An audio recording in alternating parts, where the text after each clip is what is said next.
Friend geometry YouTube channel आपका स्वागत है। एनसीएफ है क्या? तो सबसे पहले हम लोग पढ़ेंगे एनसीएफ है क्या, उसके बाद पढ़ेंगे एनसीएफ 2005 के प्रमुख सिद्धांत और तीसरा है आपका एनसीएफ 2005 के प्रमुख सुझाव। तो कंप्लीट आपका एनसीएफ खत्म हो जाएगा, तो आप ध्यान से पूरे वीडियो को देखिए। तो देखिए एनसीएफ 2005 है क्या, तो यह एक आपका नवीनतम दस्तावेज है। क्या है? तो नवीनतम मीन्स नया दस्तावेज है।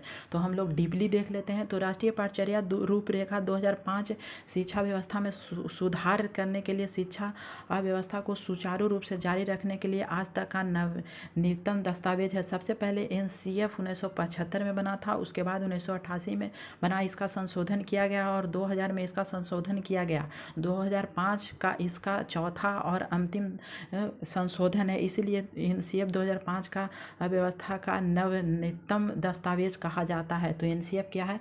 तो यह एक दस्तावेज है। ठीक है, अब हम लोग अगला देखते हैं कि फर्स्ट पॉइंट है कि एनसीएफ का निर्माण मानव विकास संसाधन मंत्रालय की देख रेख में किया गया। और सेकंड है कि इसके अध्यक्ष कौन थे? तो यशपाल थे। और थर्ड आपका है कि एनसीएफ 2005 के निर्देशक कौन थे? तो प्रोफेसर कृष्ण कुमार थे। ठीक है, और चौथा आपका क्या है कि एनसीएफ 2005 की उत्पत्ति रविन्द्रनाथ टैगोर के निबंध सभ्यता और प्रगति से हुआ था। यह क्या है? तो यह एक निबंध है। ठीक है, और यह इससे क्वेश्चन पूछा जाता है कि सभ्यता और प्रगति, तो इससे यह रचनावादी भी कहा जाता है। ठीक है, रचनावादी है और यह प्रश्न कई बार पूछा गया। और पांचवा क्या है कि एनसीएफ के निर्माण में शिक्षाविद, विशेषज्ञ, लेखक, अनुभवी अध्यापक का योगदान रहा। ठीक है, एनसीएफ 2005 क्या है हमने देख लिया। अब पढ़ते हैं एनसीएफ 2005 के 5 प्रमुख सिद्धांत, जो आपके बहुत ही इंपॉर्टेंट है।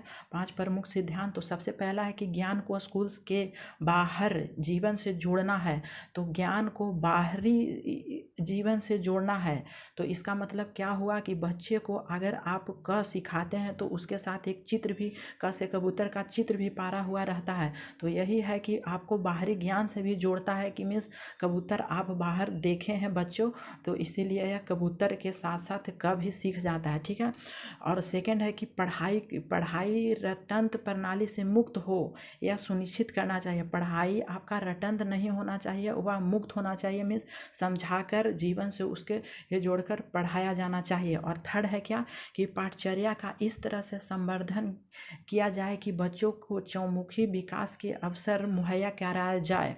मीन्स क्या कहा जाता है कि पाठचर्या को इस तरह से आपका बेहतर बनाना चाहिए कि बच्चों को चौमुखी विकास, पूरा तरह से विकास हो सके। और इसके बजाय कि पाठ पुस्तक केंद्रित बनकर न रह जाए, मीन्स पाठ पुस्तक मीन्स आपका बच्चा किताबी कीड़ा न बनकर रह जाए, यह तीसरा ऑप्शन था। और चौथा क्या है कि आपका चौथा है कि परीक्षा को अपेक्षाकृत लचीला बनाना चाहिए और कक्षा को गतिविधि से जोड़ना चाहिए। परीक्षा को आपको चेंजेबल करते रहना चाहिए और कक्षा को गतिविधि से जोड़ना चाहिए आपका। और पांचवा क्या है? तो पांचवा है आपका एक ऐसा अभिभावी पहचान का विकास जिसमें प्रजातांत्रिक राज व्यवस्था के अंतर्गत राष्ट्रीय चिंताएं सम्मिलित हो। एक ऐसा पहचान बच्चों को कराना चाहिए और इसमें प्रजातांत्रिक राज व्यवस्था के अंतर्गत राष्ट्रीय चिंताएं भी सम्मिलित हो सके। और आपका अगला देखते हैं कि राष्ट्रीय पाठचर्या रूपरेखा 2005 के प्रमुख सुझाव।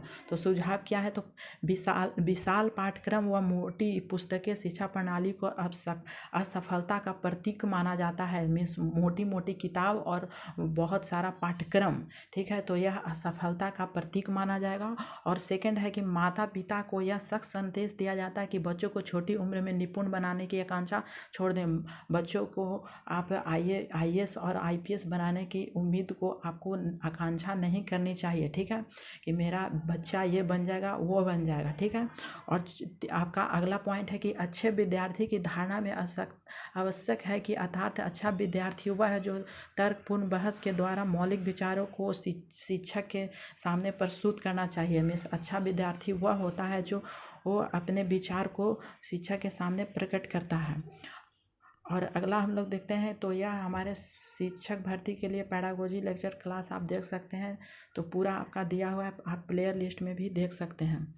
अब हम लोग अगला देखते हैं पॉइंट कि कक्षा में शांति का नियम बार बार ठीक नहीं आता, जीवनवंत कक्षागत वातावरण को प्रोत्साहित किया जाना चाहिए।